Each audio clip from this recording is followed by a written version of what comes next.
नमस्कार छात्र छात्राओं। द्वितीय वर्ष भूगोल के द्वितीय प्रश्न पत्र आर्थिक भूगोल की हम चर्चा कर रहे थे।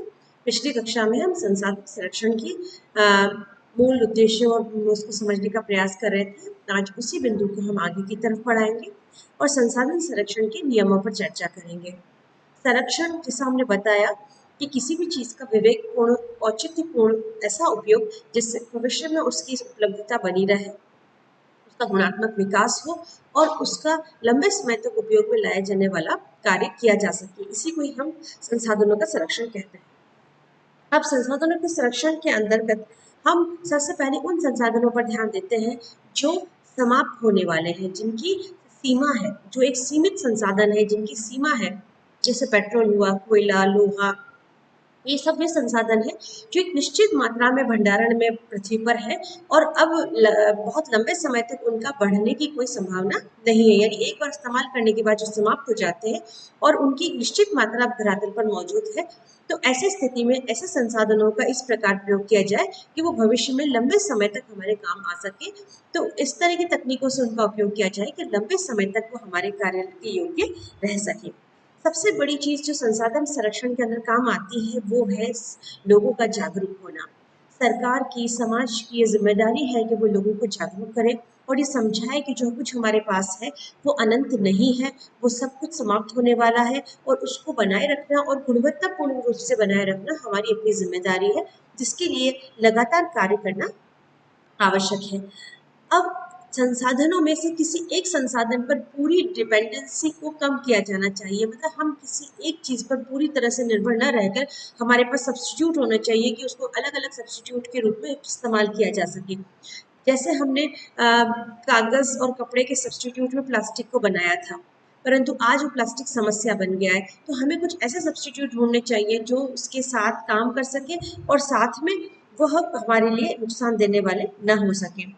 हम मानवीय सभ्यता, संस्कृति के विकास, आर्थिक विकास और उसके आराम से जीवन जीने के लिए जो जो संसाधन आवश्यक है वो उसके उपयोग के लिए उपलब्ध रहे, ये देखना भी हमारी जिम्मेदारी है। संरक्षण का मतलब नहीं है कि हम लोगों के उपयोग के लिए संसाधनों को बंद कर दें, परंतु उन संसाधनों का इस तरह से क्रियाशील प्रयोग होना चाहिए, इस तरह से सतत प्रयोग होना चाहिए कि भविष्य में उनका भंडारण आने वाली पीढ़ियों के लिए बना रहे। तकनीकी विकास के द्वारा संसाधनों के मैक्सिमम यूटिलाइजेशन पर ध्यान देना चाहिए और उससे नए नए अनुसंधान द्वारा नए नए सब्स्टिट्यूट की खोज की जानी चाहिए, जिनसे सतत संसाधन हमें उपलब्ध हो सके, खासकर वे जो अब समाप्त हो जाने वाले हैं।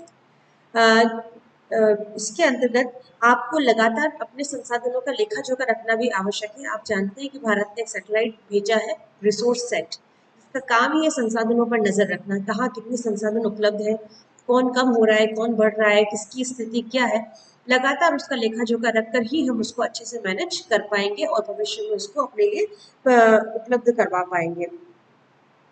अब इसके साथ ही वो संसाधन जो लगातार हमें उपलब्ध है, यानी जो लगातार मिल जाने वाले हैं, समाप्त होने वाले नहीं है, उनकी स्थिति के अंदर भी हमें यह ध्यान देना होगा कि वह भी अपनी गुणवत्ता के साथ बने रहे। न केवल वो संसाधन हमारे साथ रहे बल्कि उनकी गुणवत्ता भी निश्चित स्तर पर बनी रहे और गुणवत्ता में हम उसका विकास कर सके।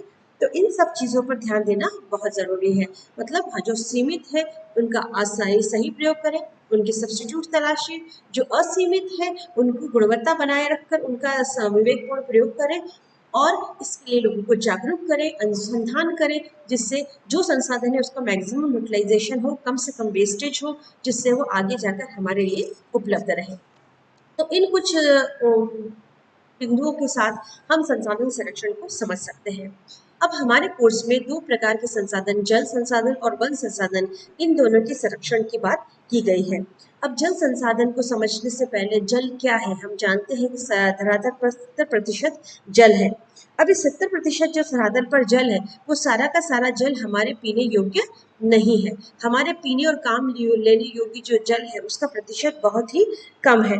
तो कुल 2.5% ही धरातल पर जितना जल है वो स्वच्छ जल की श्रेणी में आता है। आप सोच सकते हैं 70% धरती जल से घिरी हुई है, मगर जल की कुल मात्रा का सिर्फ 2.5% ऐसा है जो हमारे काम आता है, बाकी सब समुद्रों का खारा जल है। अब इस 2.5% जो स्वच्छ जल है इसका मूल्य हमारे लिए बहुत ज्यादा है, क्योंकि हमारे कृषि, रोज़मर्रा की हमारी ज़रूरतें पीने के पानी, पशुओं के लिए पानी, साथ ही उद्योग धंधों के लिए, खदानों के लिए जितनी भी हमारी आवश्यकताएं हैं, इंडस्ट्रियल यूज़ है, कृषि का लिए इस्तेमाल है, वो सब इस 2.5% पर ही निर्भर करता है। तो ये 2.5% हमारे सारे जीवन का आधार है और इसी को ही हमें यूटिलाइजेशन करना है। जल को समझने से पहले हमें जल चक्र को समझना पड़ेगा। जल चक्र क्या है? जल चक्र जो जल है वो किसी एक जगह स्थिर नहीं है, बल्कि वो एक चक्रीय रूप में पूरे वातावरण में घूमता रहता है। सबसे बड़ा जल का जो भंडार है वो समुद्रों में उपलब्ध है, जिससे वाष्पीकरण होकर जल वाष्प में परिवर्तित होता है और यह वाष्प धरातल पर वर्षा करती है। ये जो वाष्प है, ये वाष्पीकरण न केवल समुद्रों में ही बल्कि धरातलों में, वनस्पति में, मिट्टी में, हर जगह से जहाँ भी जल की उपलब्धता है वहाँ से वाष्पीकरण होता है। वाष्पीकृत होकर जल वापस वातावरण में जाता है, संघनित होता है और संघनित होकर पुनः से ठोस या तरल रूप में वापस धरातल पर प्रकट हो जाता है।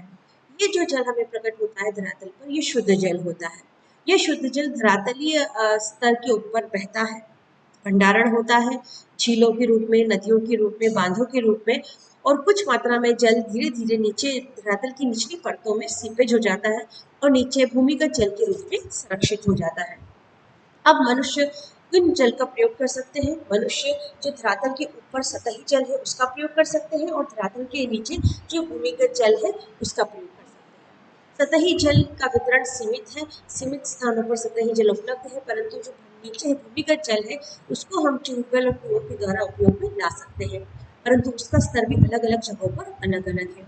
मनुष्य ने अंधाधुंध ट्यूबवेल खुदवाकर अब इस भूमिगत जल का भी बहुत ज़्यादा शोषण करना प्रारंभ कर दिया है और यह स्थिति है कि कुछ जगहों पर भूमिगत जल के लिए ट्यूबवेल खुदवाना निषिद्ध कर दिया गया है और वो क्षेत्र डार्क जोन में आ गए हैं, यानी वहाँ भूमिगत जल की उपलब्धता भी नहीं रही है। ऐसे में उन्हें वर्षा जल या सतही जल पर ही निर्भर होना पड़ता है और उनके लिए जल के संरक्षण की आवश्यकता बहुत बढ़ जाती है। विश्व में कई स्थान ऐसे भी हैं जहाँ पर वर्षा न के बराबर या बहुत ही कम मात्रा में होती है। ऐसी स्थिति में जल की कमी का उन्हें बड़े पैमाने पर सामना करना पड़ता है। वर्तमान में वैज्ञानिकों ने कुछ ऐसी तकनीकें भी निकाली हैं जिससे समुद्र के खारे जल को साफ करके, फिल्टर करके काम के योग्य बनाया जाता है, जिससे इंडस्ट्रियल यूज और कुछ आपके धोने या इस तरह के जो पीने के अलावा जो आपके इस्तेमाल है, घरेलू इस्तेमाल है, उनके लिए उस जल की उपलब्धता कराई जा सके। इसकी स्थिति में ये जो 2.5% जल है हमारे पास, जो फ्रेश वाटर जिसे हम कहते हैं, इस फ्रेश वाटर पर ही हमारा पूरा जीवन निर्भर करता है, न केवल हमारा बल्कि वनस्पति का और पशु जगत, इन सबका जीवन इसी पर निर्भर करता है। विश्व में लगातार पानी की, शुद्ध पानी की कमी होती जा रही है और इस कमी की वजह से ये चिंता बढ़ती जा रही है कि अगला जो तृतीय विश्व युद्ध होगा वो जल के लिए लड़ा जाएगा। आप जानते हैं कि विश्व में कई जगह जल को लेकर बड़े विवाद हैं और हमारे देश स्वयं के अंदर कई नदियों के जल बंटवारे को लेकर भी बड़े विवाद चलते रहते हैं। सभी लोग जल पर अपना आधिपत्य जमाने का प्रयास करते हैं, जबकि जल एक सार्वभौमिक वस्तु है और उसका सारी मानव जीवन और वनस्पति जीवन, पशु जगत का इस पर पूर्ण रूप से अधिकार है। तो ऐसी स्थिति में जल को लेकर लगातार लड़ाइयाँ और उससे संघर्ष चलते जा रहे हैं और इस संघर्ष की स्थिति के अंदर ये बहुत आवश्यक हो जाता है कि हम जल की विवेकपूर्ण प्रयोग करें और जल के भविष्य में भंडारण को सुनिश्चित करें। एक तो बात होगी जल के भंडारण और प्रयोग की। दूसरी बात आती है जब जल संरक्षण की होती है कि जल का हम प्रदूषण किस प्रकार रोक सकें। जल प्रदूषण भी एक बहुत बड़ी समस्या है। जल बड़े पैमाने पर प्रदूषित होता है, बड़े पैमाने पर इसको प्रदूषक मिल जाते हैं और बड़े पैमाने पर जल की जो गुणवत्ता है वो कम होती जा रही है। जो जल उपलब्ध है वो भी पूर्ण रूप से पीने और इस्तेमाल करने के योग्य नहीं है। इसका एक बहुत बड़ा कारण है कि जो अवशिष्ट पानी है, घरेलू अवशिष्ट है, आपका औद्योगिक अवशिष्ट है, उसको ऐसे ही सतही जल के अंदर खुला मिलने के लिए छोड़ दिया जाता है। बिना शुद्ध किए, बिना साफ किए उसको सतही जल में मिलने दिया जाता है, जिससे सतही जल की गुणवत्ता निरंतर गिरती चली जाती है और सतही जल पीने और काम करने योग्य नहीं रह जाता है।